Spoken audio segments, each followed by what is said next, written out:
right, good morning, and welcome to a very special edition of Truth to Power. I'm your host, Darwin Griffin, and happy day after Thanksgiving. But I know a lot of people don't say now happy day after Thanksgiving.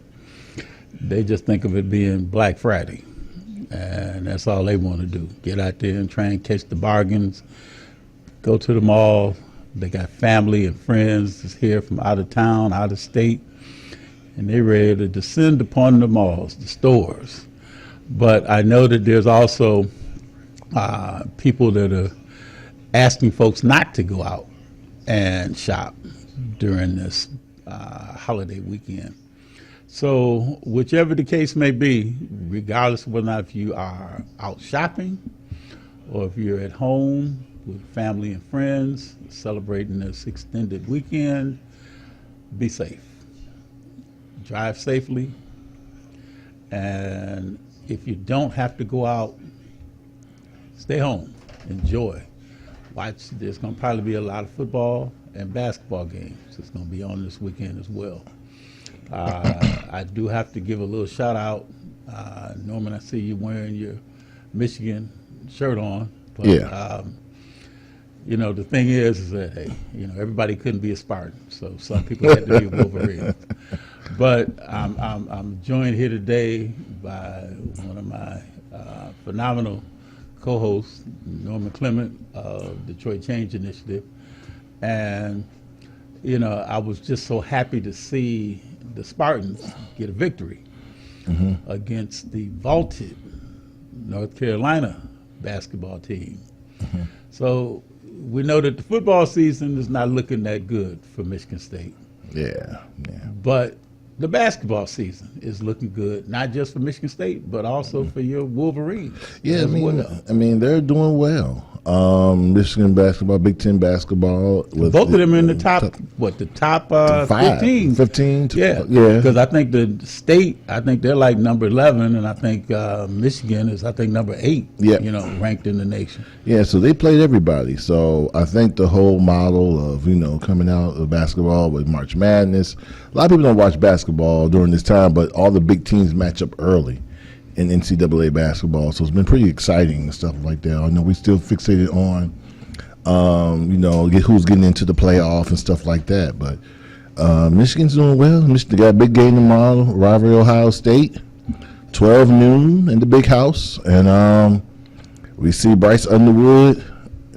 See what it is. Can he take that next step over? So right now we're 3-0 against the Buckeyes, and I think this is going to be the most physical team the Buckeyes will see this year. But Michigan, I think I like our chances with Michigan this year. I like our chances. So, any score prediction? Nah, I ain't gonna predict nothing on that one, man. You don't know. It may be a blowout. It's a rivalry game, so you never know. The tensions get high. I can bet you 100% they're gonna fight in that tunnel. But coming out always, no matter what, they coming out that same tunnel. They're gonna fight in that tunnel, no matter what. And after that, you know, it is what it is. But well, I guess you kind of gave it away, and you answered the next question. And where they playing at? So they playing in the Big House. They're in the Big House. So that's the game going to be watched tomorrow. So well, I think that'll be a good opportunity for us to see just how Bryce Underwood has elevated his game. Right. Because if they beat Ohio State, that's going to be the season right there. Even if they don't do that well in the, you know, as far as in the playoffs. Well, when they beat Ohio State and then they go to the Big Ten Championship, they're in the playoffs. Well, you know, and that's the thing, looking at the tournament that might, you know, come about. So who do you think then, if they fall out of being number one, Ohio State, if they lose to Michigan, who do you think then will probably be elevated to the number one spot? Indiana? No. To me, the best team in the land is Texas A&M. Okay. The best team in the land right now is Texas A&M. But the playoffs are different, and so you're playing at someone's spot. Whatever comes out in the winter, cold, whatever factor is, it's a little bit different this year. But you got them, you got Ole Miss. This one's a toss-up. This year is about who gets in, and you can see some upsets, you can see some shakiness happen. But this year is a little bit different this year. So to me, the best overall team is Texas A&M. It's the most dangerous team. But the Michigan has a shot if they get in. Ohio State has a shot. Depends who match up and plays where they're at. And so Indiana surprises a lot of people. They may be able to get it, but we'll see. But to me, Indiana had an impressive win at Oregon. That was an impressive win at Oregon. And then we got to shout out to Dante Moore, gentleman that is an All-American from King High School, who's out there playing exceptionally well at Oregon. And so they shut them down. So we got Detroit has some pride going out there playing in these football as far as quarterbacks.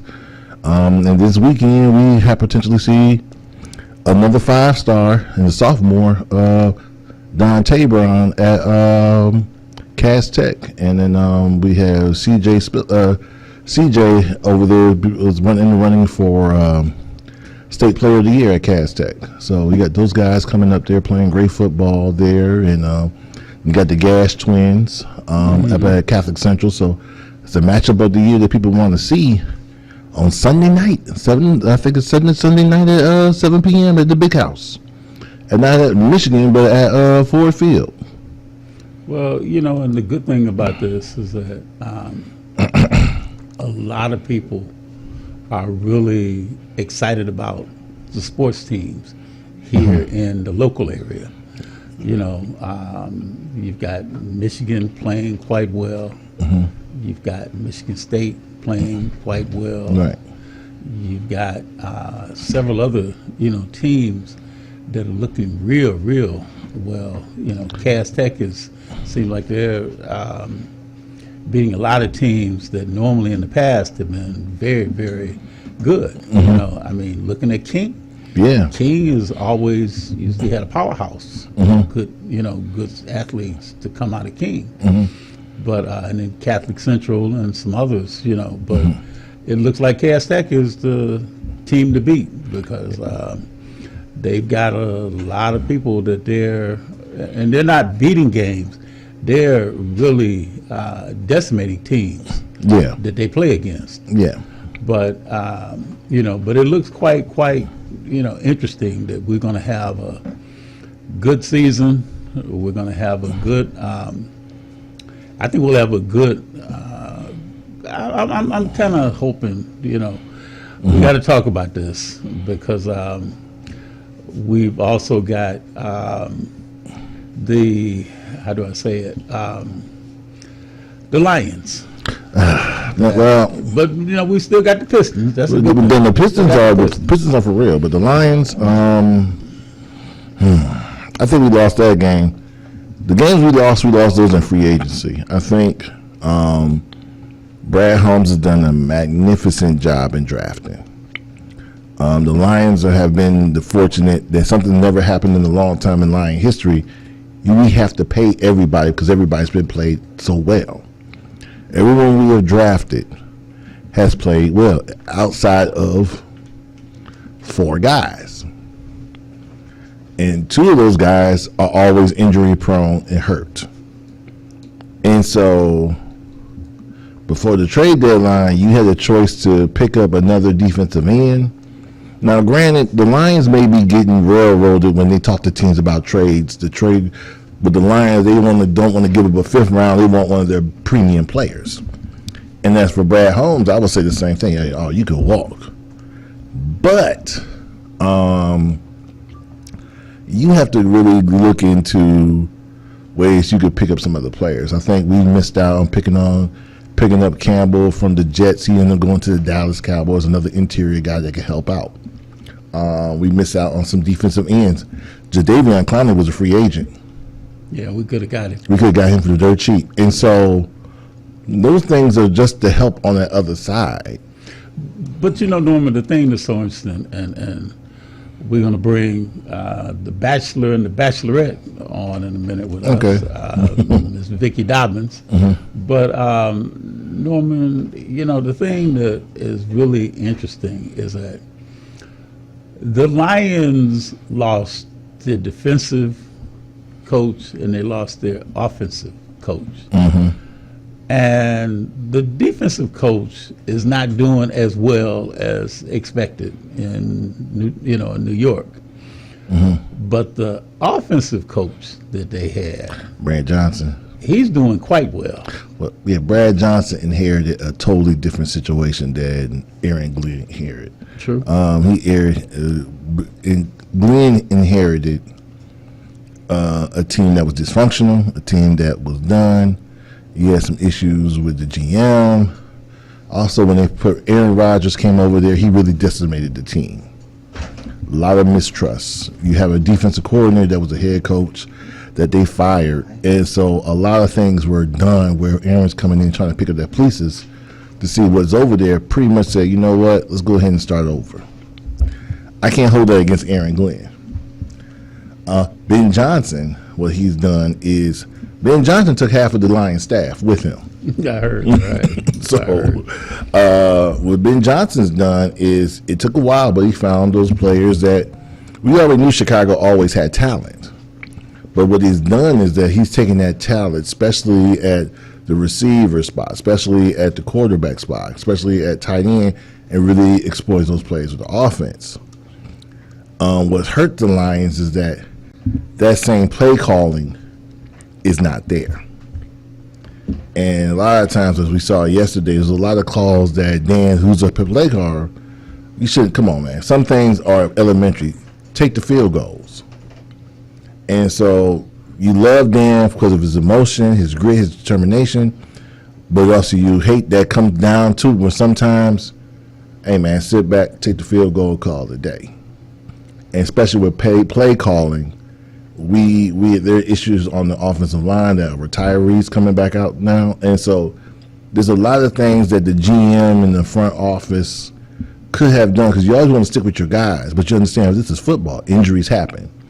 So what's good to see is that Tesla, the backup receiver, is stepped in, and you see J-Mo's a hell of a route runner, and he could run the route. So you're good that way. The issue with the Lions is the offensive line is battered and hurt. And I thought that for a minute that because the center, Ragnow, was coming back. Yeah. And it seemed like it was kind of obvious because I saw the center, I forgot his name, that, plays now for the Lions. Kind of stretching his neck, looked like he was dealing with a shoulder, injury. But I think that the way that they kept getting to Goff yesterday, 2 sacks, and 1 sack looked like they didn't even block, with the offensive player, or the defensive player rather, from Green Bay. What's the guy's name that came from Dallas? Michael Parsons. Parsons was he was on it yesterday. He was everything that they wanted him to be when they got him from Dallas. And also our superstar didn't show up. Well, our superstar, you remember you paid McNeil, you paid Aiden $45. That's your comparable part on the other side. Their superstar gave 2 sacks, 5 pushing the back. We needed our superstar to perform. And that was the thing that really got me because Anzalone, they mentioned him a couple of times because he made a couple of good plays. But I did not hear them mention, maybe I missed it, maybe in terms of say from, but he did not get, I didn't see them put his name up in lights for anything. No, he had like 4. Jumbotron or anything of that nature. He had maybe 4.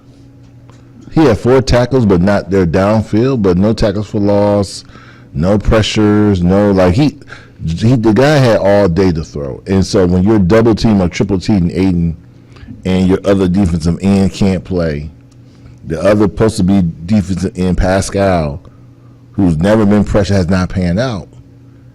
At the end of the day, I understand Brand Holmes want to stick to his guys. Everywhere else has been playing. They're playing. Back seven's been playing all right. Front seven, because they've been playing man all year. They've been playing their hearts out. Offensive line's been injury hurt now. That happens. Everybody's playing a key role, but your two superstars can't do it alone. Right. And so you need two other people on the other side. See, that was the difference, Norman. I'm going to bring Vicky in a minute. That was the difference from last year to this year. When you had Hutchinson go down, when you had Anzalone go down, you had other players that stepped up and performed. Yeah. They may not have performed for the person that they were replacing, on the line, but they still did not hurt the defensive end or even the offensive end, of the team. But I'm gonna bring Vicky in just to kind of. I know Vicky's probably sitting up here wondering, like, Lord, we're gonna talk about sports. Oh, Lord Jesus Christ! But I'm looking over there at Vicky Dobbins. Vicky got all that gold around her neck, and I'm about to say, instead of saying Mr. T, I'm about to call her Miss V. So I see all that gold and stuff now. If she come in the next time and be on the show, and she got the little mohawk, that having a V as far as say in her haircut. Then I'm gonna really wonder something. But welcome, Vicky Dobbins, on Triple Power today. Thank you so much, Darwin and Norman. Thank you so much for having me. So let me say this: I love your topic because you always talk about the men's perspective, but no one ever asked the females, what do we think about all day Sunday football? Now, I'm a new football player. I'm a new football fan, I should say. Not to say the player part. No, not the player, but I'm the new football fan. So I started at 1 o'clock, and I'm there until, 9 or 10 o'clock at night, okay? So let's think about the females. What are we doing while you guys are watching the football? Now, what did you used to do before? When you were younger, Vicky, yes. What did you do before? I didn't know a thing about football. So what were you doing while the men were watching football? I was gone. I may have been at my friend's house, at the movie, maybe at a political party. I was somewhere. I was not sitting in front of a 50-inch screen television watching football. Let me tell you that. So now, females, let me say this to you. We have to learn how to love football because he loves football. And if you're going to be a part of the party, you're going to have to get kind of a little interested in football. Basketball, maybe hockey, I don't know which one, but today we're talking about football. So I would love for more of my female partners, ladies, start watching football. Now, here's how you do it. You wake up in the morning and you start your dinner. You get some snacks. 1 o'clock you got snacks. 4 o'clock you got dinner. Okay, so you're constantly eating chips, having fun, enjoying, bring the kids in. It's a football day. So, we have to learn how to incorporate our Sundays with our male companions, okay? Sometimes, I've heard women say, oh no, I don't watch football on Sunday. I'm saying to you, yeah, you need to watch football on Sunday, okay? Let's start being better females, better women, better sports people. Let's do that. Well, and that's the thing, Vicky, Norman, the sports is here to stay. Yeah. Yes, it is. And even like now, they're building a new WNBA facility, at the old hospital right there in almost the downtown area. Oh, you're talking about Old Southwest? Okay. That old hospital. Oh, is that what that is? Okay. So now the question is that now you're really going to incorporate the women, having a WNBA team. As everybody knows, that we used to have a WNBA team. Yeah. The Shock back in the day that was coached by Rick Mahorn and Bill Laimbeer. But Now we're going to have a sports team back here again, and I think they're projecting it sometime either 2028 or 2029, to be here. But that'll probably draw a lot of female fans, But- Yes. to come out. But also, Darwin, there's a lot of female fans that go to Lions games. Mm-hmm. A lot. Like some of the sisters I know got their own season tickets. They do. One of our folks we work with, Brittany Washington, Journey and Faith Group.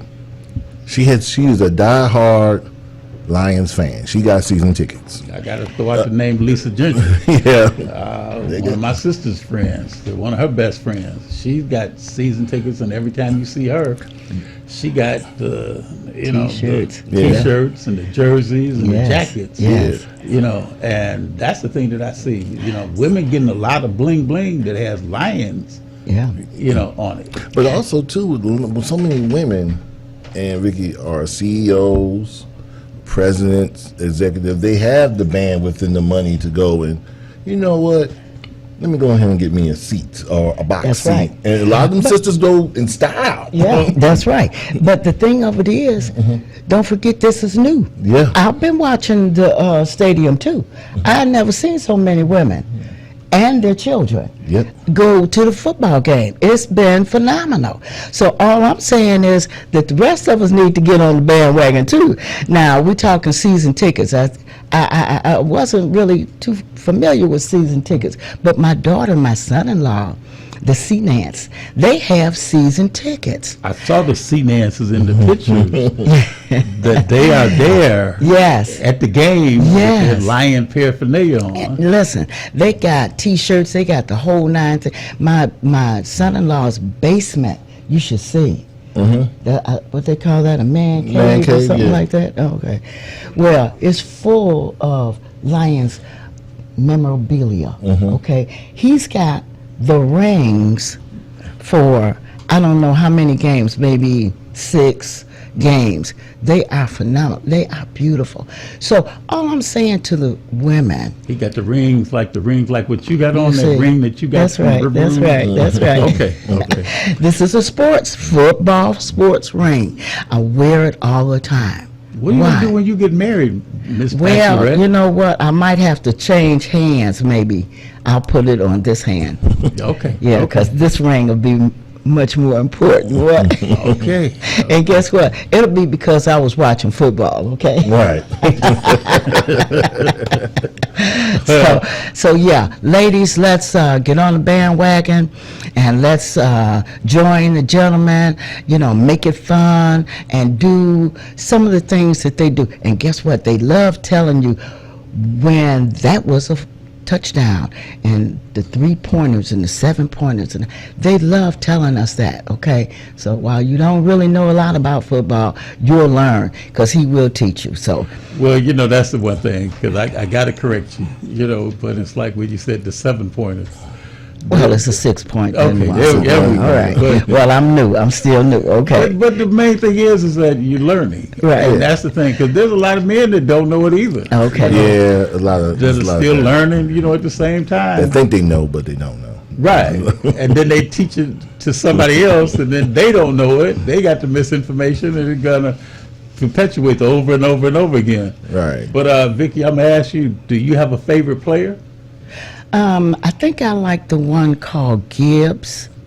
I like the one that is it Gibbs? Yep, the running back. Yeah. Yep, that's good. Is he the one that Jameer makes Gibbs. the touchdown? Yep, he can't. Yeah. Yeah. Because that little guy can run. Okay. Well, that's why they call him and Montgomery, was it Sonic? Sonic and Ted. Sonic and Ted. Not Tail. Sonic and it's the name of the other guy. Knuckles. Okay. And okay. he is trying to win Barry somebody's record. He's trying Sanders. to Barry Sanders' record. So, so I'm watching him really, really closely. He's gonna be good. Because everything changes as we go along. Barry Sanders was good when he was good. Okay, but now we got a new guy. He is really running, and so I like to root him on, and hopefully he makes a touchdown. And yeah. Well, but it's so good, Norman, to hear her getting a smile on her face when Right. she talk about him, and knowing that he's a running back, and how fast he is. Right. Whereas you get women that like to watch the sports because they love the guys. Because usually when you think about who they like, they always talk about Jalen Hurts. Right. Because they think how good looking he is. Yes, To play. Okay, Vicky, I guess knows who that is. And they know the players, based on look, and in some cases, their talent, like you talk about, like the Barry Sanders, and you talk about other, running backs or quarterbacks or defensive tackles and other folks that people get into, like the Aiden Hutchinson.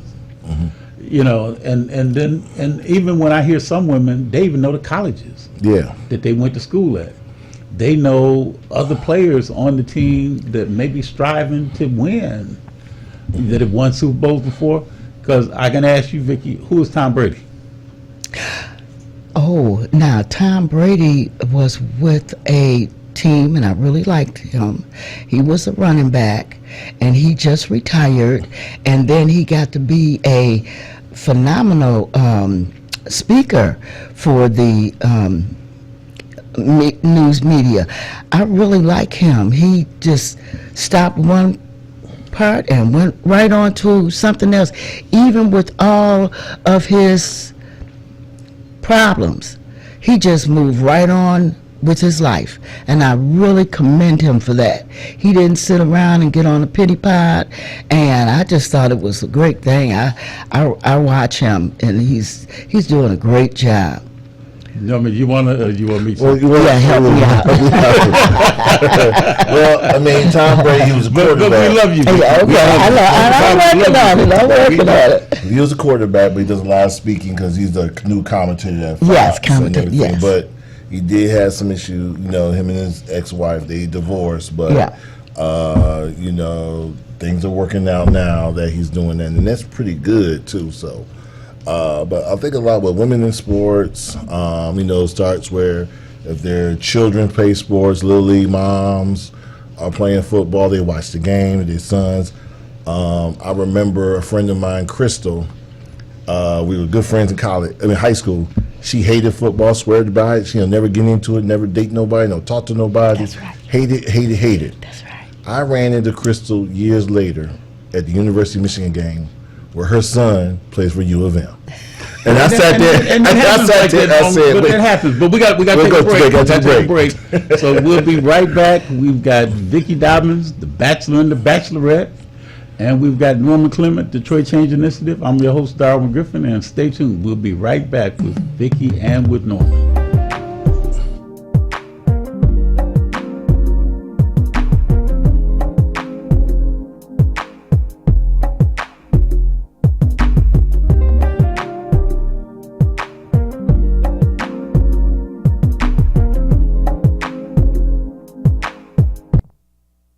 I'm Deborah Geraldine Bledsoe Ford, and I want to celebrate 3 Hall of Fame women. My aunt, Anita Ford Allen, the first female president of the D.C. School Board. My grandmother, Geraldine Bledsoe, a member of the Michigan Women's Hall of Fame for fair employment practices in the state of Michigan. And my mother, Geraldine Bledsoe Ford, the 3rd female jurist in the state of Michigan. Each of these women influenced me and many others to be strong, courageous, and self-assured. Maureen Jackson thought she had it all until she was faced with the challenges of raising an autistic child. Inspired by autism is her brutally honest journey filled with heartbreak and triumph. Get your copy and find the support you deserve today by visiting www.claudrinejackson.tv. Justice for Mario Willis. Truth. Facts. Evidence. Matter. Log into justiceformariowillis.com. Read for yourself.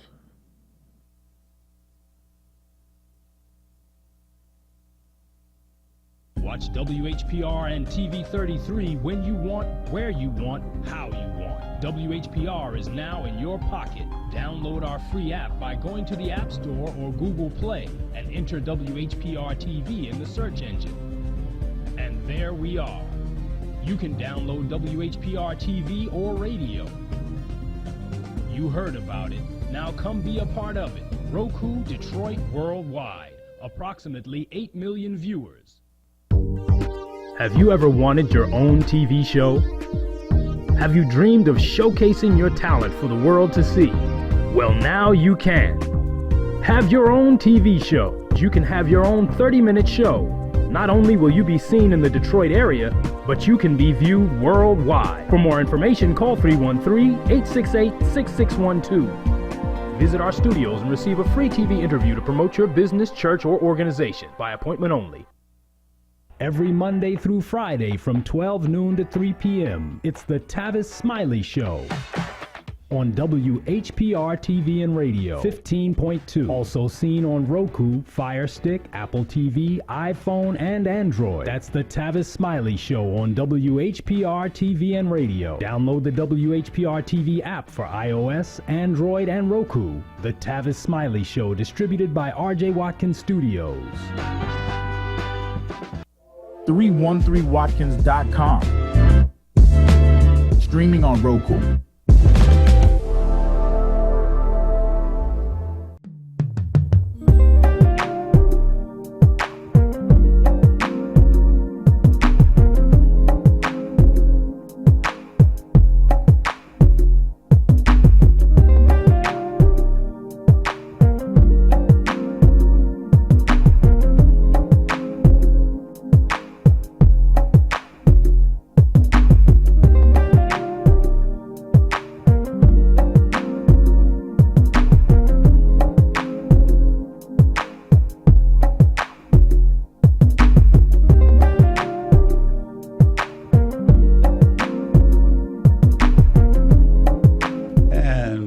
Back with my special guest, Mr. Norman Clement, Detroit Change Initiative, and as you could see, Miss Vicki Dobbins, the Bachelor and the Bachelorette, and she's got her she's got a coloring book, workbook, and she also has her book that her and the Bachelor that they are promoting. And Vicki, tell if they would like to get a copy of The Bachelor and Bachelorette, where can they get a copy? So, thank you so much, Darwin. You can purchase this book on Amazon, or you can call me and I will make sure that you get this book. My number is area code 492-5179, 492-5179. Just call me and say, send a book, and I can do that for you. I'll take your address and we'll send it. We do cash, check, and you can cash at me at bbachelor1.com. And that we can get this book to you. It's very nice. At a certain time in my life, I began to date, and I didn't really know that it was so much fun. It went into a whole new genre of life where, you know, you go out, you date, you're dining, and you're dancing. And so I like to encourage male and female to come out and enjoy your life. You know, life is short, so we need to do what we need to do right now. And it's so much fun. So come on out and enjoy yourself. Purchase this book, The Bachelor and the Bachelorette, Dating Over 50 and Loving It. Thank you. All right. You heard that from Vicki Dobbins. And did you want to give a shout out to the other person that's on the cover of that book? So I can give a shout out to Ron Dupree, who is my partner in life.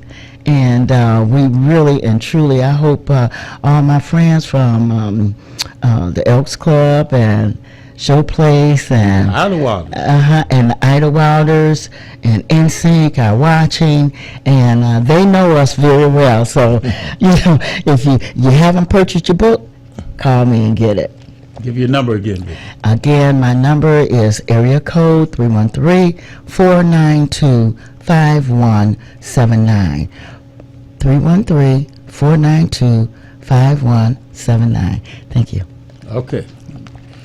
All right, Norman, you want to give a shout out to Detroit Change Initiative? Yep, thank you, Detroit Change Initiative here, working on the community here. So we were able to, 2 weeks ago, we partnered with Samaj Morgan Foundation at U of M. We were able to pass over 2,000 turkeys, and also What you say, Samaj? Samaj Morgan, he Okay. is the receiver for U of M, Michigan, but he has a foundation. We work with his father. Also, we work with Sound Mind, Sound Body Academy. We were able to pass out over 2,000 turkeys. Wow. Yep, and gave some mix boxes and information there. And we were out in the community doing that work there, trying to make sure people would get fed. We also hand in hand in the working with Alicia's Helping Hand. Further, on the 20th, we passed out over 350 more turkeys with families and supplies and coats and everything with Darnisha Billings of Alicia Helping Hand, working with Journey Faith Group with Brittany Washington, myself, and we were able to give it the families out what they need for a temporary need at that time. And so we're still doing the work. If you got Giving Tuesday, our website's going to be down probably maybe about Sunday and Monday, but on that Tuesday we'll be back up, and we'll have a new site up with Giving Tuesday, but also highlighting what stuff we're doing in the year, in the upcoming year, that things need to be done in this political space where we need to be all in one accord, and the work begins. Oh yeah. Oh yeah. Yes. Well, let's just, before we go into another topic, let me ask you both. How was your Thanksgiving, Vicki? How was your Thanksgiving yesterday? Oh, my Thanksgiving was great. I'm still full from yesterday. So, yeah, it was wonderful. Family, friends, music, the football game on 100-inch television. Wow. Can you believe that? It's 100 inches, okay? He got some So money. you guys really, you take us to a whole nother level with this football thing. But yeah, 100 inches, yes. But one thing that you find out is that that if somebody, what do you say, getting a gift for somebody who seems like they got it all, then you find the TV screen that's probably bigger than the one that they got. I have no idea what to do with that, okay? And so I'm glad I didn't get his name for the Christmas gifts, okay? 'Cause he's got everything. Oh, he got it, all right. He's got it. If you got a wall that size to mount it, oh man, you got it. Yeah. Yeah. Absolutely. Norman, how was your Thanksgiving? Oh, it was wonderful. We just went to my mother-in-law's house, ate over there. My mom, my brother went to my sister. She's in Chicago, and so they went out there for a little bit. So we FaceTime each other. The Adams over there, and wish him happy Christmas and all that stuff. There, it was relaxing, cool. Dinner, dinner started late, but it was good. And then, I think we was back home around about 9:30, and it was relaxing watching TV. Yeah. Now, didn't you say you went to the parade? Yeah, I went to the parade that morning, and so me and my we all go to the parade. But my oldest son got sick, and he ended up staying at home. My wife stayed home with him. How's he doing? He's doing better. So I don't know if he ate something bad, whatever, but he wasn't feeling it that morning. And so I was like, all right. And so we ended up going to the parade, me and Noble, my youngest son. And we had a good time, watching the parade. We were able to get the tickets. You go on to Parade Company. You're able to buy tickets there. But I got some questions. The Parade Company and a lot of the main viewing areas have changed because they finally built the other side of Hudson's. And a lot of times the parade extended all the way down. This year, the parade course changed. They pushed it a little bit further down this way. But the bigger seats were still all the way down there. and most of the good seats were sold to corporate sponsors. The bad news is that those seats were empty, where the public also, including public, could have sat up there in this ear and could have watched it, or people could have purchased those tickets. And the other seats they had available were seats at the end of the parade. Nobody wants to sit at the end of the parade when everybody walking and stuff like that. So why offer those seats? And so this is like maybe the first year of the parade company. Hopefully, they could change that where they could push it back down a little bit. But sometimes those corporate sponsors, I get it. They're corporate sponsors. They put something to the parade, but a lot of times those guys are sitting in the building, looking down at the parade. They inside. Mm-hmm. And so if people want to purchase tickets to those tickets that you purchase for the parade, also fund the parade company. You should make those tickets available for everybody to get. That's right. Instead of having empty seats on TV, look like, well, nobody was really there. I said, no, people were there. No, ain't nobody was there. Well, it looks like in the bandstand nobody was there, but because there were corporate seats. Yeah. And the ones they had left, people came and see, but it's like, Yeah. And so sometimes I know as a marketing organization, sometimes you got to really think about how it looks, the aesthetic looks, and also, hey, we got so many corporate seats here, but a corporation can't have the whole section, and they don't show up, and then it looks empty and looks bad. And I kind of felt bad for people that wanted to sit there, and they didn't have a ticket, but Right. the whole thing was empty. You guarding the empty rail, like I said, for the camera panning. I should let people in the seats because at least people can see it, make it look like the parade's full. So that's my only thing about the parade that was kind of like, it was a beautiful parade, but the ticket situation on that point, as far as issuing tickets out to the public, that does need to be addressed a little bit better instead of giving corporations the whole thing and nobody shows up. Well, looking at the parade, Norman, what was yours and Noble's favorite float or favorite, part of the parade? I think our favorite part of the parade was number one, seeing so many people that I work with that do volunteer work in the parade. So I saw a couple of folks that were Detroit Dancing Dolls Company where Mr. Jerome Buffington's daughter danced there, saw her in the parade. Saw two more other folks that work with my wife that were in the parade for Henry Ford Health Systems. And other folks at University of Michigan Health Systems are coming around saying hello to the work we did with the American Heart Association. And so it was good to see people that, and then my neighbor, the judge, he was in the parade. He yelled my name. I said, Norm. I said, I'm looking all over I was like, oh man, you in the parade? Bruce, I didn't know you was in the parade. Like, Who was it? Bruce Perkins, Judge Perkins. Okay. Yeah. Okay. And he was down there, and I was like, man, I didn't know he was in the parade. So it was kind of great to see folks that do volunteer work, that do that thing too with parades and stuff like that. So, It was just interesting because I think I saw Devin Skillian, yeah, he was there too. that he was there, from Channel 4, news, longtime news anchor, him and, and his family, were there. And the other part was seeing the Funketeers that were on America's Got Talent. And, they're from Inkster. And now when you ride into Inkster and you see the sign that says, "Welcome to Inkster, home of the Funketeers," is up underneath the, the sign saying that. So it's just good that, they give them the, the recognition. And those four brothers are bad. I mean, they're some phenomenal dancers. So, Vicki, I know you and Ron like the ballroom dance. So, Yes. You two might pick up some steps from them. That's right. From the Funketeers and stuff there.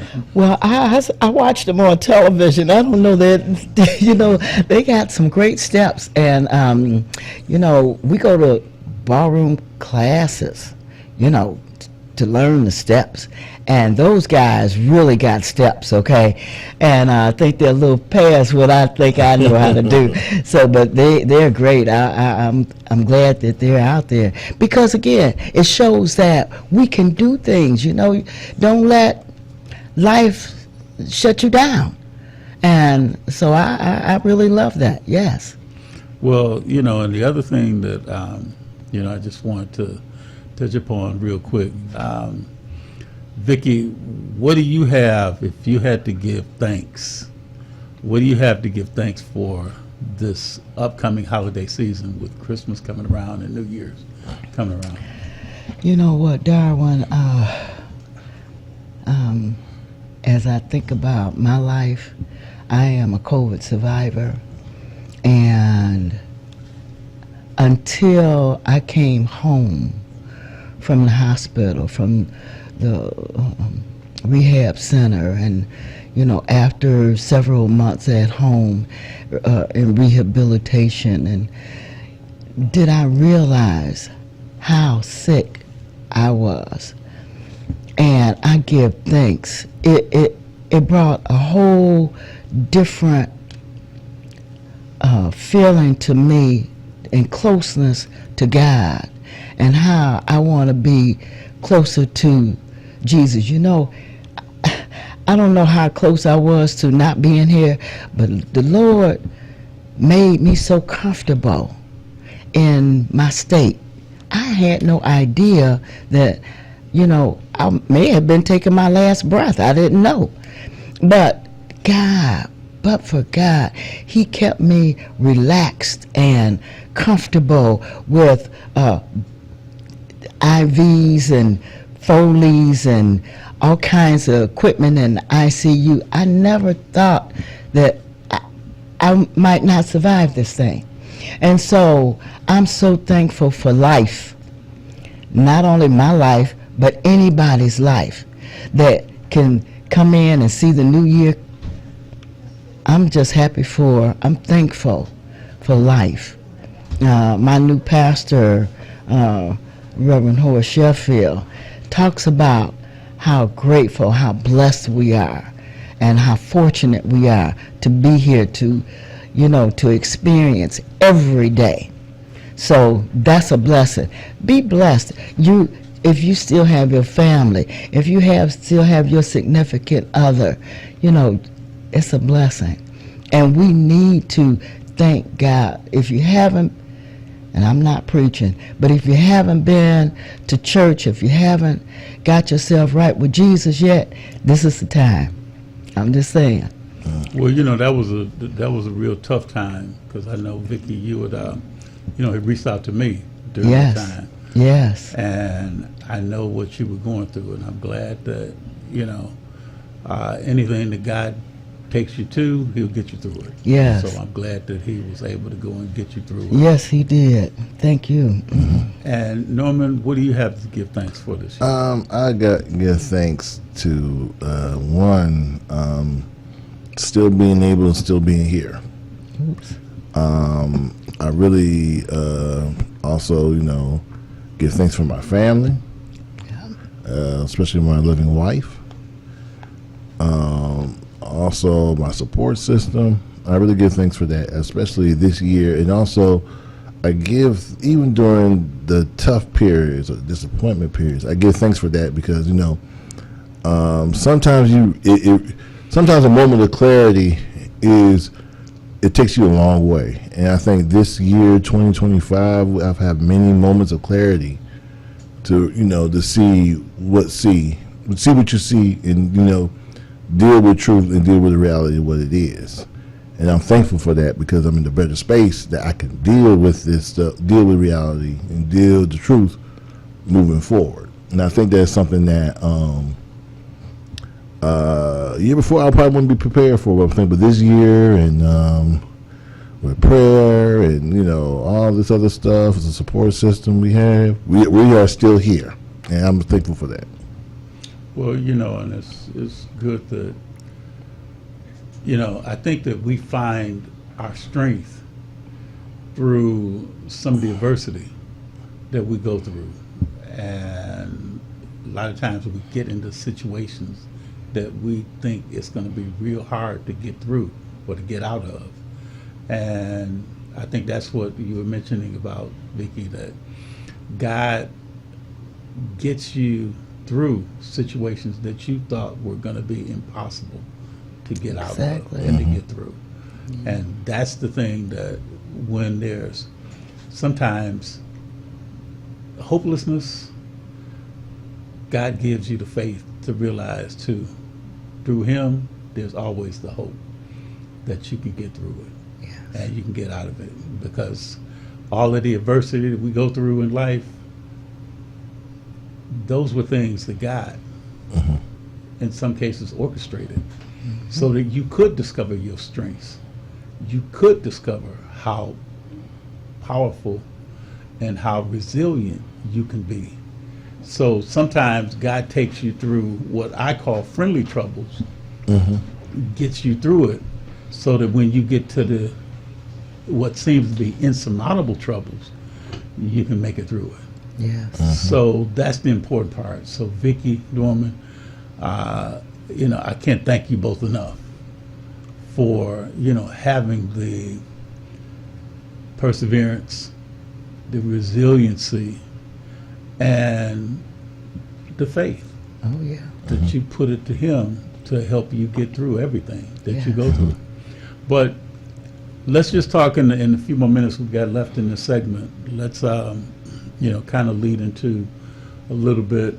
We got to give thanks for the fact that we just welcomed a new mayor into the city of Detroit. Yes. The first ever Yes. female black Yes. mayor of the blackest city in the entire United States, Detroit. And the mayor-elect, Mary Sheffield. I saw Norman in the parade. I saw Duggan, walking along the parade route. Right. And he was talking about some of the things that he's done, during the 12 years that he's been, in office. But at the same time, too, we've got to definitely lift up Sheffield, in terms of, say, for her upcoming, mayoral stint. But Vicki, what were you going to say? So, Darwin, you were there. Reverend Sheffield had Nina Turner at his Dabo Center a couple of years ago, and he asked me to introduce her. And in my introduction, I mentioned the fact that Martha Jean the Queen said that women are going to lead this country. Well, when Martha Jean was here, women were not in Congress, and they were not state representatives, and they were not city council people, and they were not, if we had a few, one or two here and there, but now women are being just all over the place. We are leading the country. Who would have thought that we would have had a black female for the city of Detroit? I would be pushing for it. I would hope that would happen, but it happened, and I was here live and in living color to see it happen. And congratulations to Miss Sheffield, and I hope she does well. And in fact, I know she's going to do well, because she doesn't have a choice right now. Okay. She's going to do a phenomenal job. She's going to make all women proud, okay? So I look for our female council. That might be the next thing that happens, okay? So, okay, look out. Here we come. I'm sure that Coleman Young Jr., Scott Benson, I know. Bill McCampbell, Well, James Tate might have something to say about that part. well, and they might have a whole lot to say. Okay. But, I think the thing is, Norman, that, we were going to have a special guest on the show with us today, and Miss Chantel Watkins. Yep. But, due to some unforeseen circumstances, we're hoping that we can reschedule her Yeah. to be able to come on the show with us next week. And then also, too, we're hoping that next week we'll also have State Senator Sylvia Santana on with us, next week as well. Okay. But before we get ready to wrap up this segment, any final thoughts that you'd like to say, Vicki, before we wrap this segment up? So I would just like to say to our audience, give thanks. Appreciate your family. Know that, God is with us. Don't take things for granted. life is not to be taken for granted. Give thanks for your parents and your children and your other family members and friends. Nothing is guaranteed. So, ladies and gentlemen, this is Vicky the Bachelorette saying, give thanks and happy Thanksgiving and Merry Christmas to you. And Happy New Year. Well, I don't want to get to that because you might have me back before then, and I can say Happy New Year then, okay? All right. The Bachelor and the Bachelorette. Yes. Ms. Vicky Dobbins and Ron Dupree. Norman. There's a phrase I always say that, gather thee roses while ye may. That means while you have the time, do take care of business, or what you could take care of. I mean, be thankful for everything you do, but remember, don't seize the moment. Seize the time. You can do anything that you need to do, but have time, preparation, and do it. And I always leave you with this. Take care of business, or the business of others will take care of you. That's right. That's it for me. Profound words of wisdom from Norman Clement. How's your father doing? Father's doing all right. He's doing all right. So he's still doing some work there, still working. Man, still working and pushing, still getting the stuff out and stuff like that. Got a lot of hits, a lot of support. So he's still grinding away. Well, give him my best, and definitely tell him happy holidays, to him from me and from us here at Truth to Power. Okay, we're going to take a quick commercial break, and when we come back, we will have none other than one of the newest Detroit Police Commissioners on with us when we come back from this break. So again, stay tuned. Thank you to Norman Clement. Thank you to Vicky Dobbins. We'll be right back.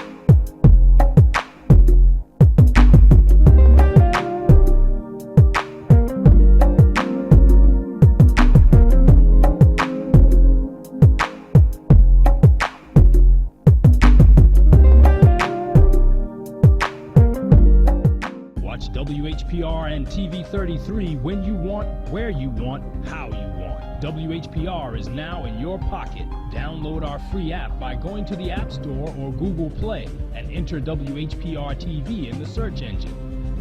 And there we are. You can download WHPR TV or radio.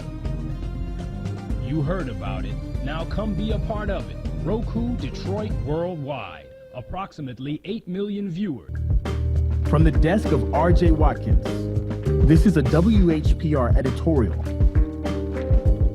I'm Ariana Watkins, and for decades, my father, RJ Watkins, has served our community with quality radio and TV service through WHPR and Roku. Today, I'm proud to stand beside him, continuing the legacy built on trust, innovation, and your support. We're here because of you, and we'll keep bringing you the best now and for generations to come. Thank you for supporting us and growing with us. This has been a WHPR editorial.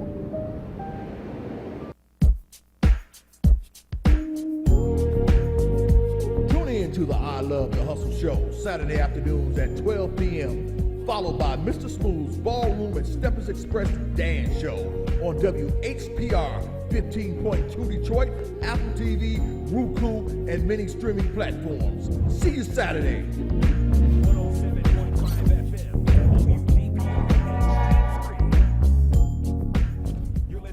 Block time is available. Get yours. Call 313-868-6612. That's 313-868-6612. Executive producer R.J. Watkins. Program director Henry Tyler. 107.5 FM.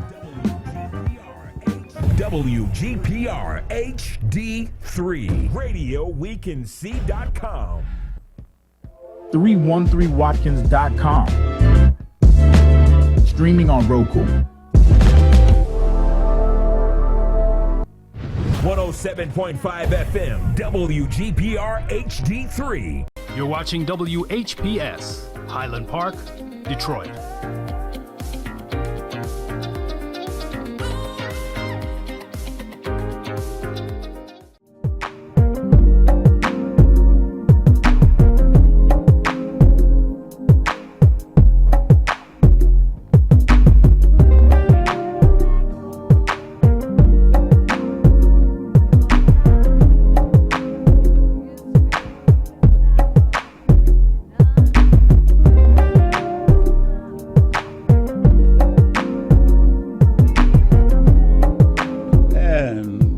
Back, and you are watching Truth to Power. My special guest on the show today was Miss Vicki Dobbins, the Bachelor and the Bachelorette.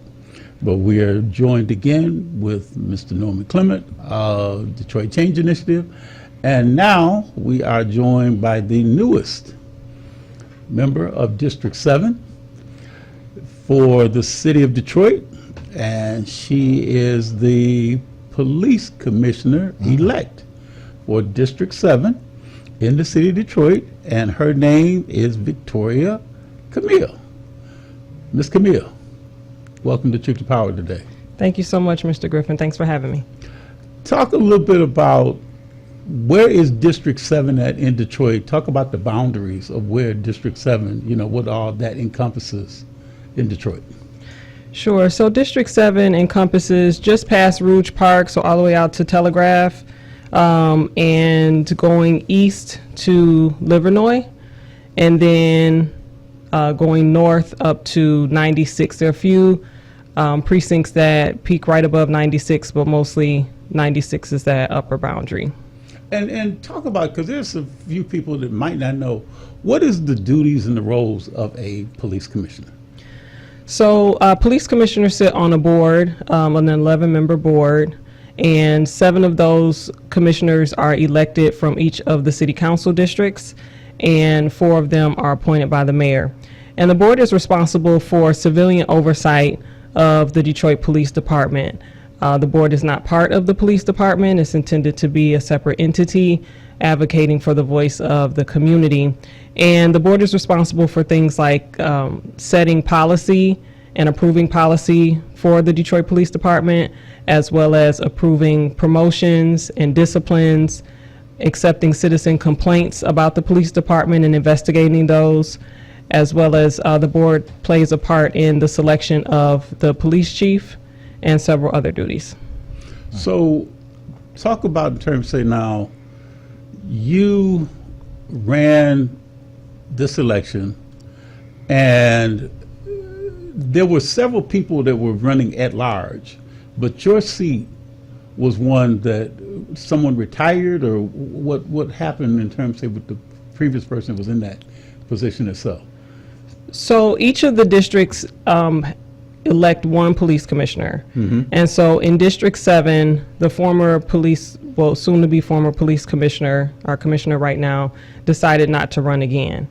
And so, but all of the seats are open each time there's an election, and existing commissioners, if they want to take that seat again, they do have to run.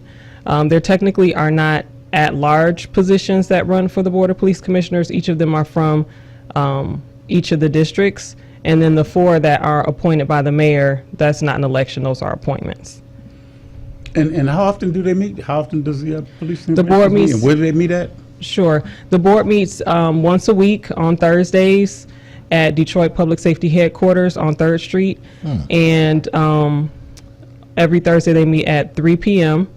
And then on every second Thursday, instead of the 3 p.m. meeting, they meet at 6:30 at various places in the community for the community meeting. So they meet at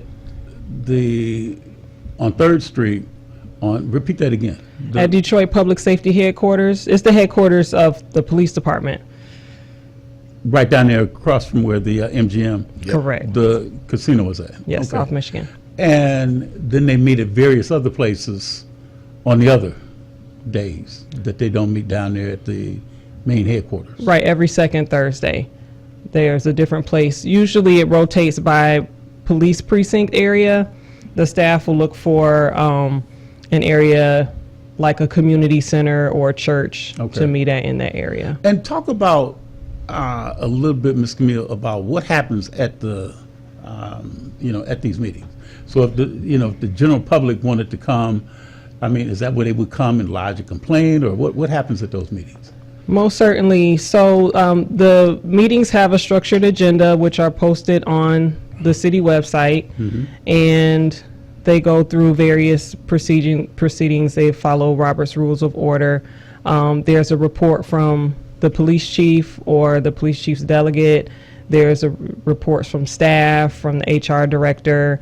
There is always a section, at least one area for citizens to provide public comments. And that's usually where members of the public will come and talk about concerns that they have. Sometimes those concerns will result in the chair advising that person to connect with the chief investigator. And the Office of the Chief Investigator is the arm of the police department, of the Board of Police Commissioners that investigates those citizen complaints. And so if the comment is of a nature that a formal complaint should be filed, they'll advise them to connect with either the Office of the Chief Investigator or one of their staff. So now, do you handle cases, and normally I'll let you, get into this conversation, but so if there's situations where there's like police brutality or something like that, those are the type of complaints that you might have someone to come and voice that to the police commissioners? Yes, it can be voiced there. People need to understand that those are public meetings, and so if a person has a complaint that they don't want to air publicly, that's not really the best place to do that. They should go directly to the Office of the Chief Investigator and lodge that complaint.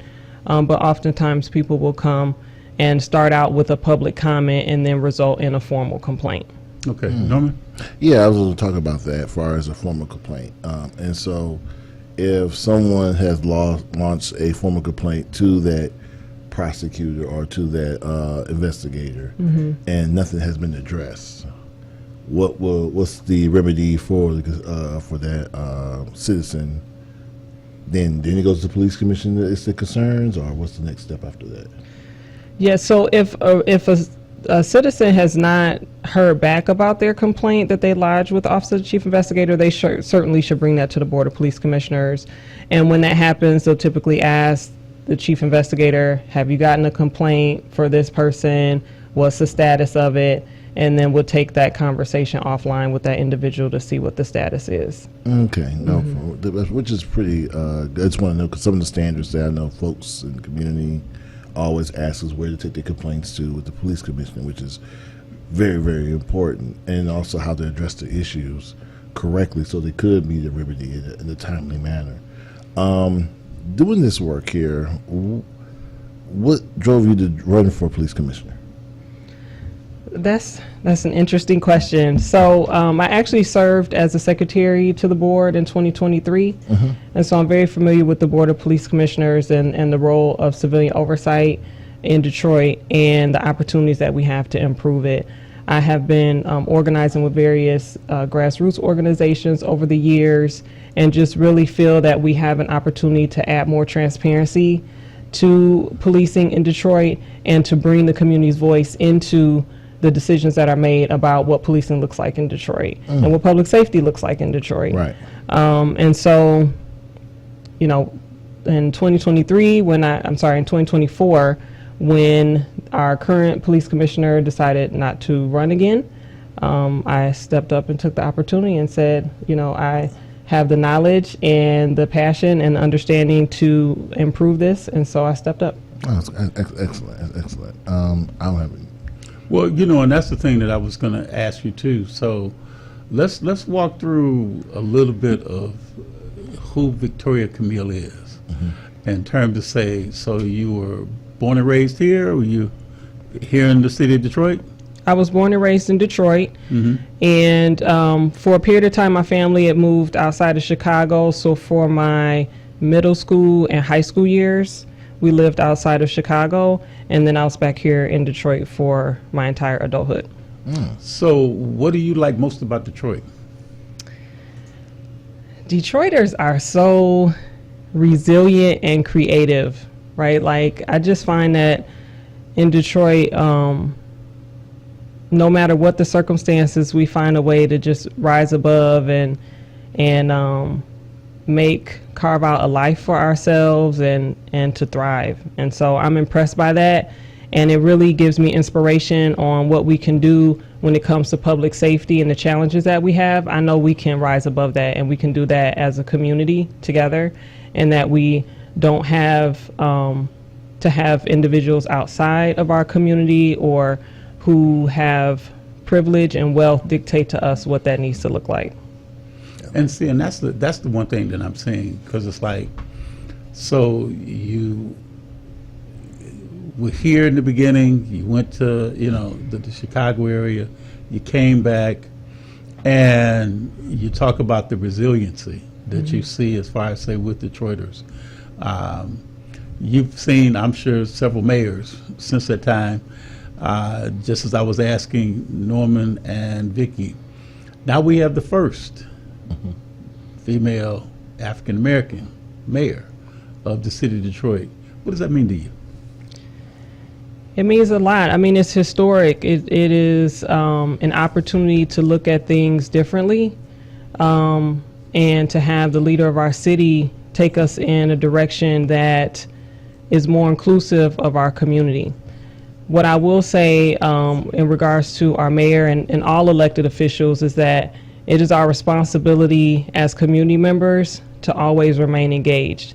So we should never go down to the polls and bubble in next to somebody's name and then take a back seat for the next 4 years and just say, well, we put in the person that I wanted, so I'll let them do their thing. It doesn't work like that. We should be always present with our elected officials, repeating what it is that we're looking for, refining what it is that we're looking for, and providing them that feedback and holding them accountable to serve the people. Because if we don't, somebody else will definitely get in their ear. Right. And that's the thing, because there will be somebody else that will get in their ear and may be able to kind of tell them some things that might take a while to kind of get out of their ear, because they're still processing all that information. But now you have a daughter. Yes. And she attends my alma mater, Michigan State. How did she feel about Mom when Mom got elected to this position? She was excited, and she helped out before she left for school, passing out literature at polls and doing things like that. So she's been very supportive. Both of my children have been very supportive, and have been with me through my growth and development in community work, in organizing, and so they've been nothing but supportive. So if your daughter had to give, or your son, now you have a son and a daughter, or just I have two? a son that's older than my daughter. Okay, so I'm gonna throw this at you. If your son had to give one word to best describe his mom, what would your son say? Probably busy. Okay, and then I guess what would your daughter say? She might use the same word too, but also compassionate. They both have really seen my level of compassion for the work that I do, and that I go the lengths that I go to because I care about people, and they know that. So what is it that you do, Ms. Camille, that you really are most proud of? Well, raising them is. I was going to say besides that. Right, besides that, right. That's what I'm most proud of. I would say right now is showing community that we can, to empower community, right? And that's really what I want to further in my term as well is, so let me say, so with some of the organizers that I've been working with who have a lot of concerns around policing in the United States and particularly in Detroit and police brutality, they're has been a lot of cynicism around what the Board of Police Commissioners could be, because the board has fallen short so much of really being an advocate for the voice of the people and actually holding the police department accountable. And thankfully, I've been able to help some folks see that we can't give up on the Board of Police Commissioners, and that if the board is going to continue to be in the charter and be something that the residents of Detroit pay for through their taxes, that we have to make the board become what it is it's supposed to be to Detroiters. We don't just push it to the side. And so my plan is to continue to educate people in that way and show them how members of the Detroit communities can take back their power over what the police department is. The city charter says that the police forces are in all cases and at all times in strict subordination to civil power. And a lot of people don't know that the charter says that and don't understand the gravity in that statement, and that the police department and various elected officials cannot dictate to Detroiters how they're policed. Detroiters have to dictate that. And unless we take our time to go to where people are and pull in their voice in the decisions that they're made, we are falling short of our duty. Now, so I got a question then. So how can organizations like myself, with Detroit Change Initiative, other organizations, how can we help spread that word? Because you said something that you're an elected official, but you work at the will of the people. Correct. How could we as organizers get that message across to everybody to understand that they work for you? Your tax dollar pays for that. Tax dollars pays for the salaries, and even how it's structured. You work for you. How can we work together to get that information out to the people? So a few ways, and I've been thinking through, and I've actually been collecting names for volunteers to work with me in District 7 and abroad on how to educate the community. And I'll need organizations like yours as well to help with that. So the first thing is letting people know that the Board of Police Commissioners exist and encourage people to go to the meetings. That's very challenging though. The meetings are at 3 o'clock, folks are at work. Right. Folks may not feel like going to, it's held at the police headquarters. Like people who have had challenges with the police don't want to go to the headquarters and have a meeting, right? And so that's one thing that could be done though. Get as many people as possible to the meetings, get up there for public comment, and educate yourself around what the issues are and articulate what your wants are in those public comments. But the other way also is educating in other forums where people are already gathering. So block club meetings, community association meetings, labor union meetings, wherever, churches and other organizations, wherever people are already gathering, having those conversations there, and then also making police policy, getting it down to like small chunks that people can digest easily, and the ability to provide feedback about what matters to them and how they want their interactions to look like. That's very important, because a lot of times we, unfortunately, Detroit and across the nation, the average reading level across the United States of America right now is probably 6th grade reading level. And sometimes, and most of the times, the jargon or the mystic, all the stuff you put in there, people read the first couple of sentences, next thing you know, okay, I'll put the paper down because I don't want to go through it, or I can't read it. And so making the language plain, speaking to the people's language, that's something that goes in very helping of what it gets down to community members, the organizers can get that information out, make it simple. And so I commend you on the work that you're trying to do. And so you always have a platform here to spread the word about what you guys are doing here, and then which is very, very awesome and great and stuff. So I had another question, but it's escaped my mind. Right now. Can I give you? Go ahead. Can I just expound upon the policy? I just want to give an example of that. Right? Sure, no problem. So an example of that, I was in a policy committee meeting just a few weeks ago, and they were reviewing, and I say they, I mean the police commissioners who are on that committee, as well as the police department, reviewing a policy around search and seizures. And so during that meeting, I'm reading through the policy, and something stood out for me around search with consent. So a lot of times we think about well, the police can only search my car, search my house, search my person with like a warrant or some type of various probable cause or whatever. But there's a situation where they don't really have the legal grounds to demand that you allow them to search you, but they can ask for your consent. And so if they ask, do you mind if I look in your purse? Do you mind if I look in your car? Do you mind if I look in your house? If you tell them yes, you just gave them free access now, and they can go through and look through your belongings, okay? And so what I proposed was that in the policy, that we make it required for the officer to explain to the individual the potential ramifications for them allowing them to look through your belongings, and that they may find evidence that could, you know, incriminate them or somebody else, and that they have the right to refuse.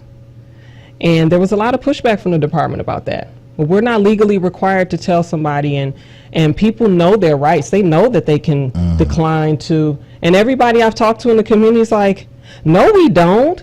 And people aren't thinking about that, and people are nervous. You've got a police officer in front of you, and you just want to say, okay, whatever, do whatever you need to do. And so, you know, not only do we need to educate the community, but we also have to hold the department accountable to be considerate of the education level of the community and the community's comfort level with pushing back on them in spaces where they can.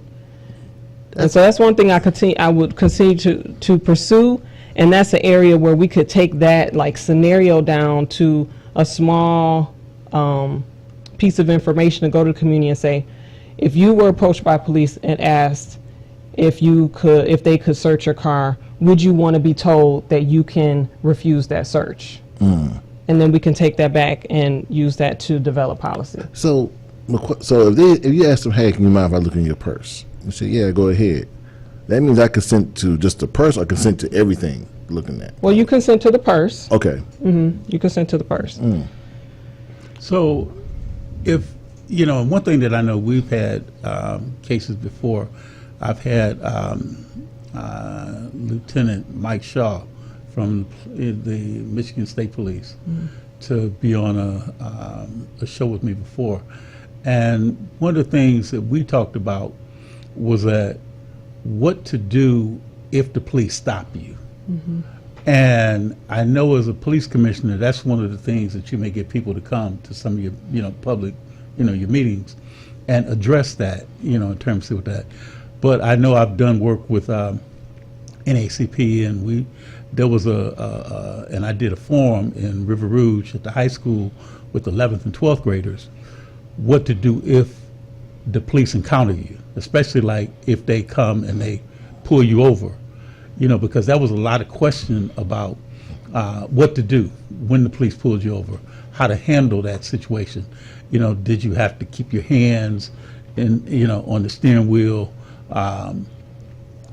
And one of the first questions that, you know, a lot of people asked was that if you see the lights, should you pull over instantly, or should you find a place where it's like in the opening or something like that where you could feel comfortable? Because in some cases we've had situations where people were not police officers and have tried to pull people over, you know, and they were like saying, well, they didn't know whether or not if the, you know, the body cams or the dash cams were operating.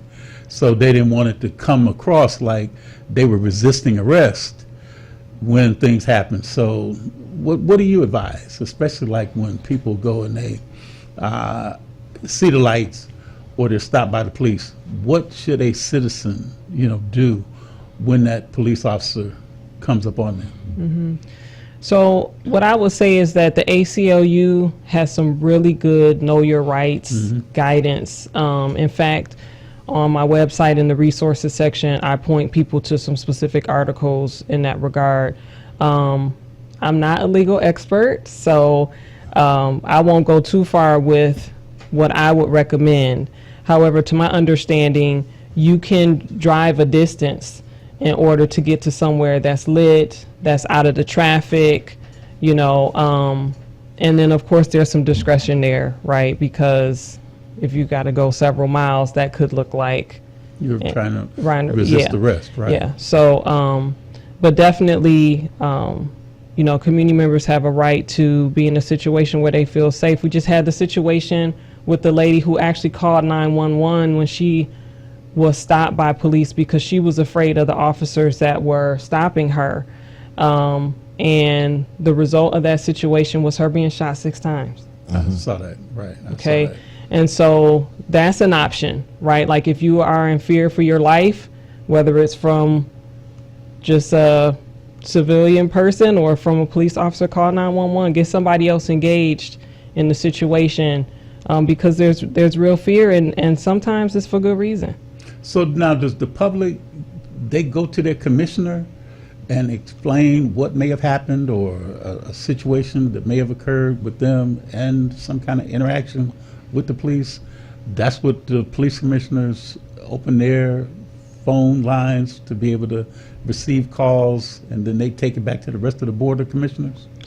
That's not actually the process. Of course, the police commissioner should listen to anyone who has a concern like that.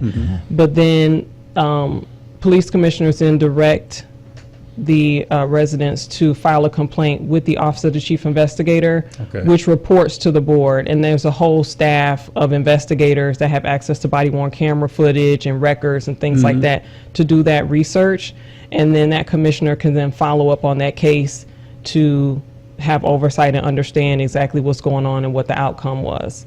But it's the investigators that actually do those investigations of the complaints. And that's one of the reasons why I wanted you to come on the show, was to try and go through some of the things that people might not understand. You know, that's what we like to do on Truth to Power, is to educate the public, you know, about Absolutely. that. We got to take a quick break. We'll be right back with Police Commissioner-elect Victoria Camille of the 7th District, and with Norman Clement, Detroit Change Initiative. We'll be right back. Stay tuned.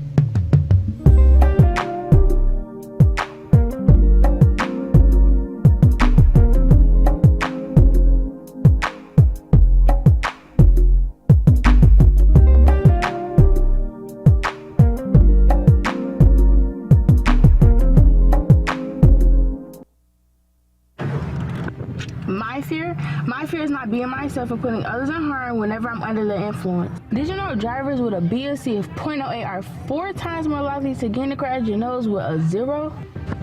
There is a reason why the legal drinking age is 21.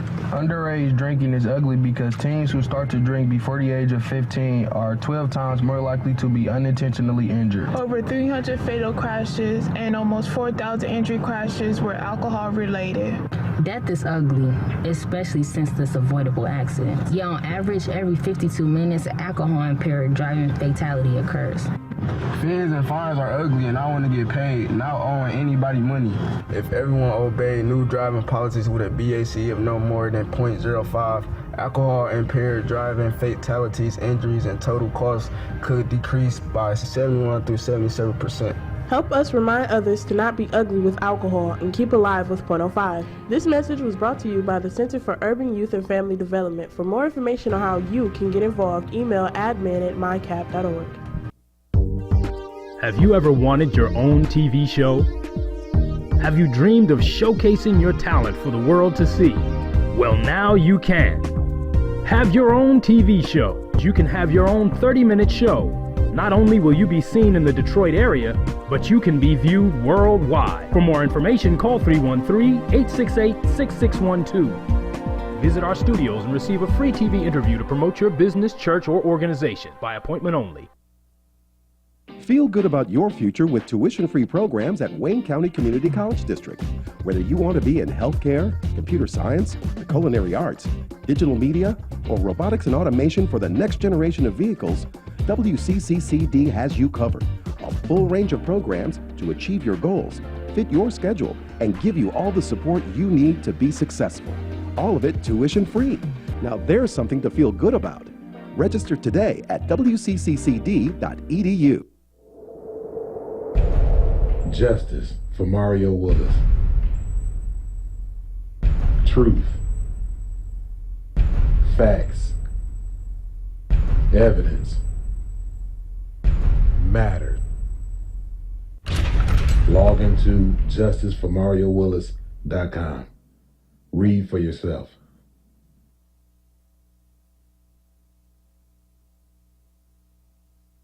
.313watkins.com. Streaming on Roku.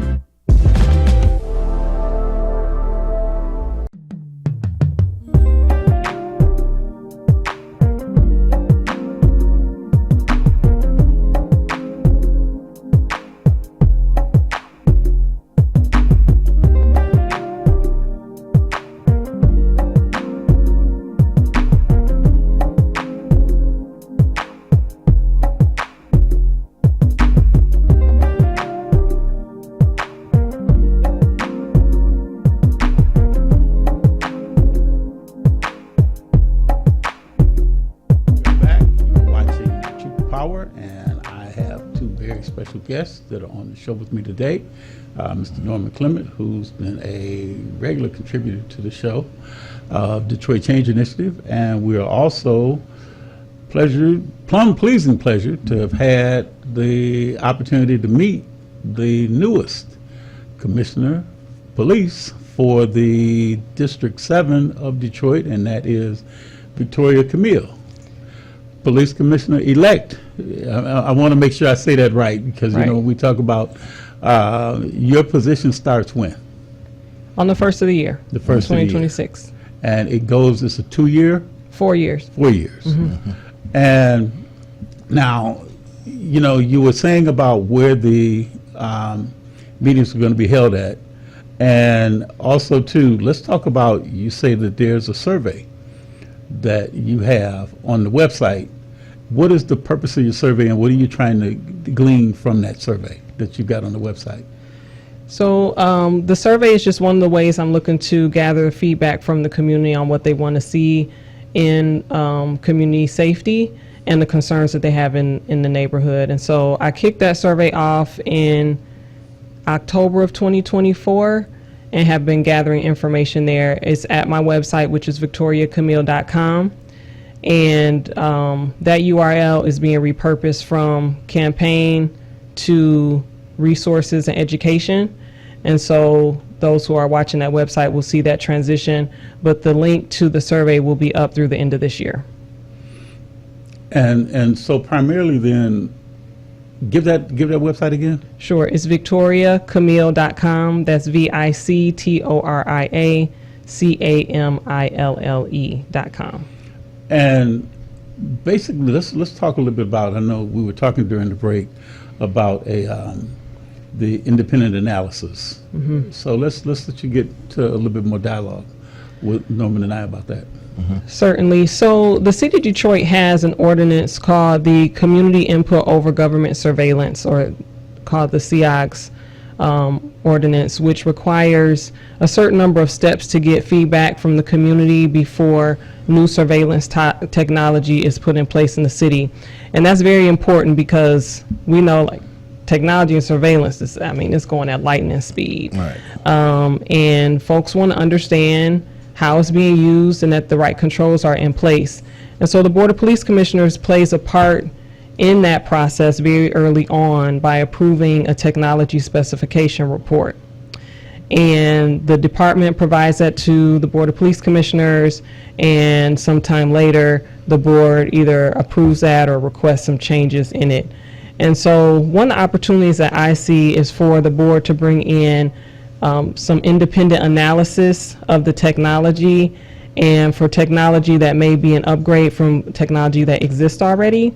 Also looking at the data to make sure that the technology actually has efficacy, like it's actually helping for the cost that we're paying for it, and any risks to civil rights that might be in play because of the way that the technology works.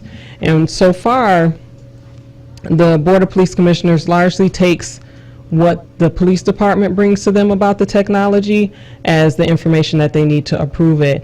And there have even been times where you've had individuals come on a public comment to say, we don't want this technology, or this technology needs more research, or we need some independent analysis of this technology.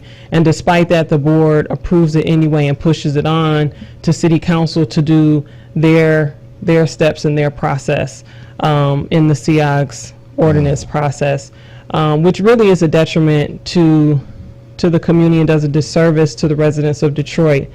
And when someone requests for independent analysis, it's not to say that the police department is lying or that we don't trust or believe them. However, an oversight entity has to do things in a way that's independent and separate from who they have oversight of, and for the board to just take what the department says at face value, or even the manufacturer, who of course wants the contract, and not bring in an independent voice and experts on the matter, does a real disservice to Detroit. So when you talk about the surveillance, are you referring to like where you may have also like the green lights? Green light on cameras? The businesses. Yeah. What other type of surveillances do they have? So you have the green light cameras, facial recognition, license plate readers. There's a technology that the department uses in a van to detect or track cell phones if they're looking for someone. So technology is like that. Right. And so now, with the green light, how does it, or do you know, I mean, I'm familiar with, how does a business obtain that surveillance when it comes to the green light, on their businesses? And one of the things that I'm finding too is that it seems like the green lights, do they have like 4 on a corner, or do you have like 1 on the corner? I mean, I guess I'm trying to get an idea when they have a situation where a crime has been committed and they have the green light. That resolution that the green light provides is very, very good when it comes down to being able to identify what and who may have perpetrated a crime, in that business. But, and I see a lot of businesses have cameras up, but the green light just seems to have such a great resolution, to be able to see. But are there complaints about that? Or, I mean, I saw the way you kind of twisted your head a little bit. Like, what, and I guess I'm going to ask you the reason why you kind of turned your head a little bit like you just did. Well, I mean, we've heard over the years that the facial recognition does not work well on black and brown faces, though. That's what it has misidentified. Right. Yeah, so, I mean, the resolution might be really good, but whatever's going on in the algorithms has caused misidentification, which, has the opportunity to, step on people's civil rights and wrongly arrest people.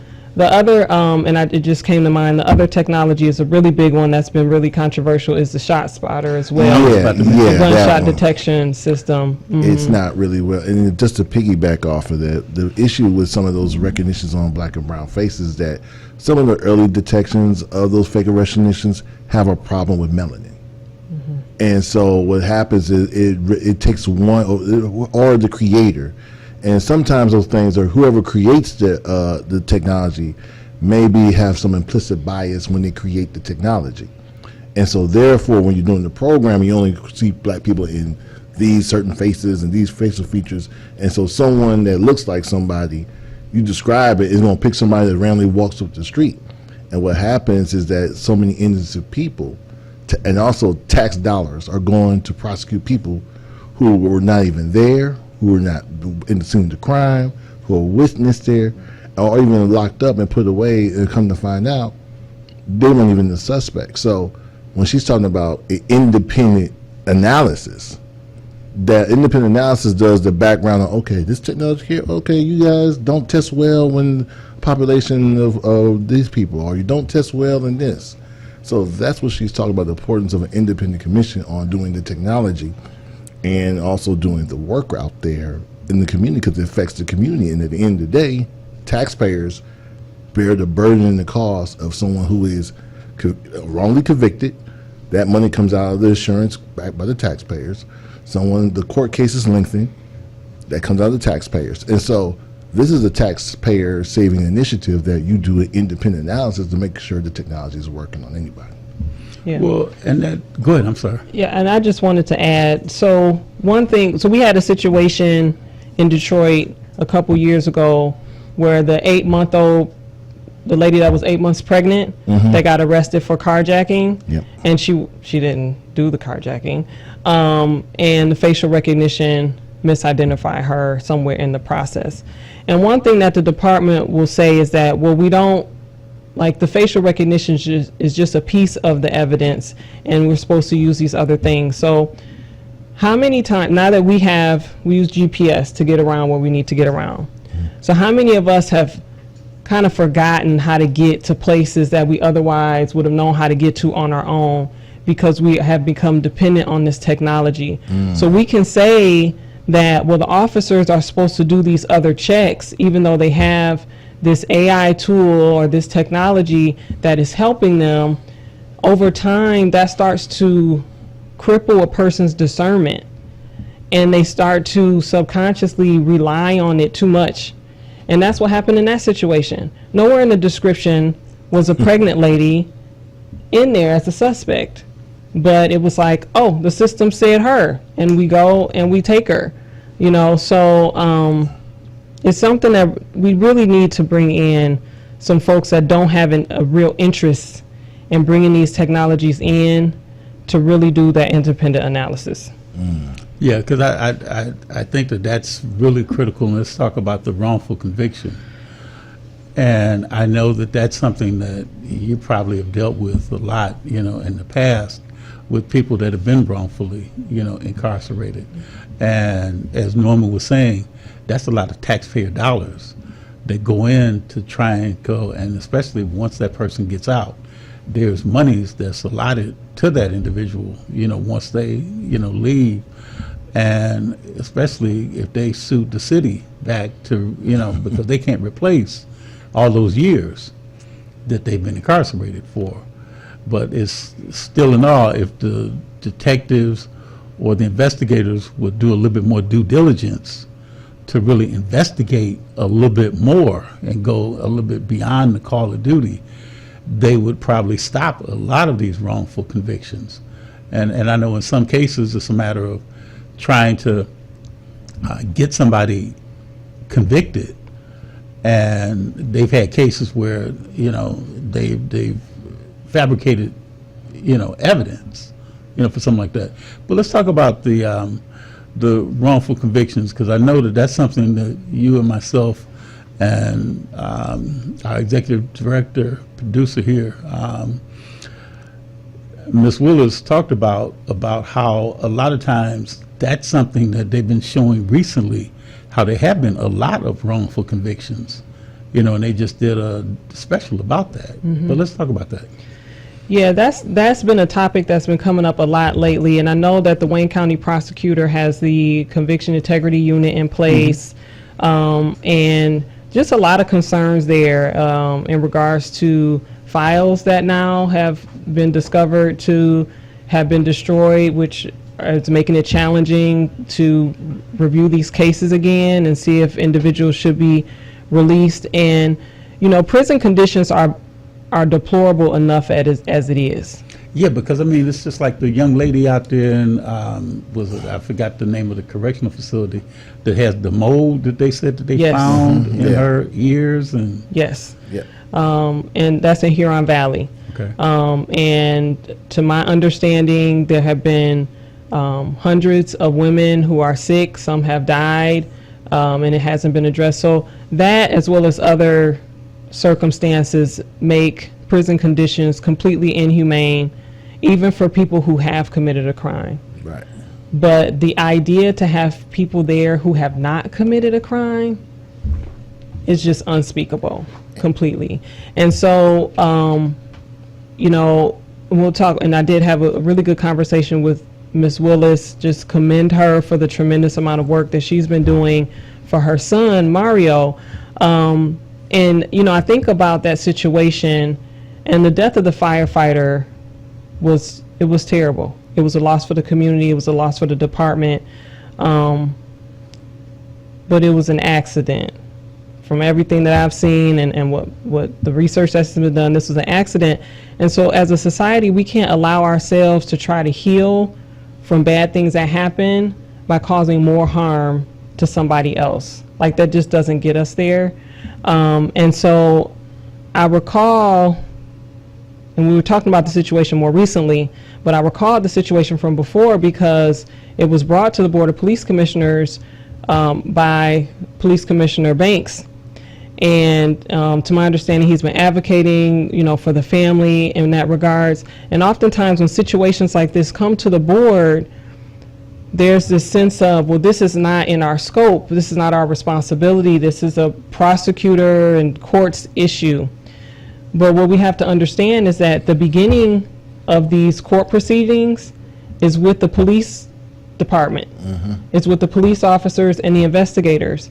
And if we do not have the mechanisms in place to make sure that they are investigating properly, that they are not coercing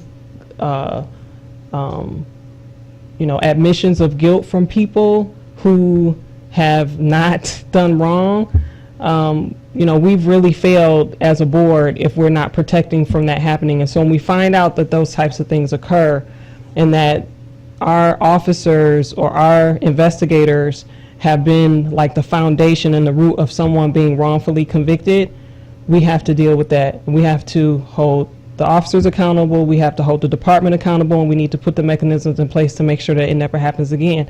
You can't give these people 15, 20, 30 years of their life back, no matter what amount of money. We have to stop it from happening in the first place. And that is so key because each inmate costs is $82,000 a year. That's how much it costs per inmate at a jail where our tax dollars are paying $82,000 per year. And imagine someone who is innocent. Tax dollars. And so that's where a lot of the community representatives that we work with, organizations work with, there's been a growing bubble of a proposal that if anyone is wrongly convicted through poor police work, that the tax dollars that pay out to that family shouldn't come from the citizens. Should come from the police commissioners and the police unions. And the reason why is that you could police your own that way because we see that there's different investigation when it comes to people of color. Why taxpayers pay for good policing. They pay for the services. They pay for community policing. But what we don't pay for is the bad, purposefully harming policing. We shouldn't pay that. And if the police unions are still supporting that bad officer, then that should come out of their pensions for the services that officer did that mistakenly caused harm to the family. I'm always been a proponent of that because I think that's the only way to correct behavior amongst the ranks. Because systematically, governmentally, you can put it there, but no one's going to really put it to paper. But some simple stuff like that. In some states, in some small townships, they have done that where, no, that's coming out of the police commissioner's department. So the police officers, the city will pay the fee, but they'll take that fee out of the police commissioner's union dues. They take that fee out of that right there and there. And that's a corrective behavior amongst policing. So this just is a thought that I always had, and I talked to many elected officials about that communities should not be paying the burden of bad policing. It should come out of the police commission, especially about police pensions and stuff like that. Well, another question I want to ask you too, Ms. Camille, is when you look at residency for police officers, what's your thoughts about that? So we know we don't have residency at state level. We're not able to require that members of the police department reside in Detroit. But I do think that we can look at some type of incentives. When we talk about serving the community, you serve a community that you live in, the people that you see every day, the place that you are invested into. You serve that community differently than coming from outside, knowing that whatever work you do, you get to leave that and go out to your home afterwards somewhere else. And so I would definitely advocate for looking for some type of incentives to get a higher percentage of the police department living in Detroit. And that's one of the things that I think that they were for, I guess, like for home ownership, I guess there was an incentive to be able to buy homes, in areas in Detroit. Some people were saying too that they wanted the police officers to be able to take their vehicles home, so that when people in the neighborhood saw a police car, in a driveway or something like that, they tended to be a little bit less, wanting to commit a crime or something like that, because they just thought that police officer lived right there in the neighborhood. So that's a deterrent that sometimes people have. And then also too, there's pockets of areas in Detroit where you have a lot of police officers that live in that area that a lot of people would like to build, or if they to have a house in that area where they know that their neighbor is a police officer, so if something happened, they can go right down the street and talk to their neighbor to let them know about a complaint or something that was going on. But the other thing that when we talk about these body cams and dash cams, and and you hear sometimes that these cameras aren't working when things happen, and fortunately, you have now a lot of people, like in the case with George Floyd, that came about where you have people using their cameras and they're videotaping things like that. And I'll ask you both this question too. If something occurs, should somebody that's watching what's coming down, the interaction between a person and a police officer, should they start videotaping it right there on the spot? Because I know sometimes the police may tell people to back up, but people are always wanting to videotape. Do you think that then the public should videotape, especially if that body cam is not working? Yeah. Yep, absolutely. If police are having an interaction with someone, tape everything you can. Because the thing is, once the interaction is over, if you haven't captured, if that body-worn camera wasn't on, if that dash cam wasn't on, now it's just one person's word against another. And so you do have a right to record. You do not have a right to interfere with the police action. And so you should be at a distance where you're not interfering with the police action. But I would encourage people to record. In regards to the body-worn cameras, yes, sometimes they're intentionally turned off. Sometimes they are not charged. And then other times they're on. But even for the footage that is obtained, there has been such a struggle to get that footage released to the public. So one of the things that the Coalition for Police Transparency and Accountability has been advocating for over a year is to have an ordinance passed that requires the release of body-worn camera footage. And it took a long time to get something passed. It got passed this year by City Council, a very, very watered-down version of what was proposed. But what I noticed as I was educating in the public about it, responses were, oh, don't they already have to do that?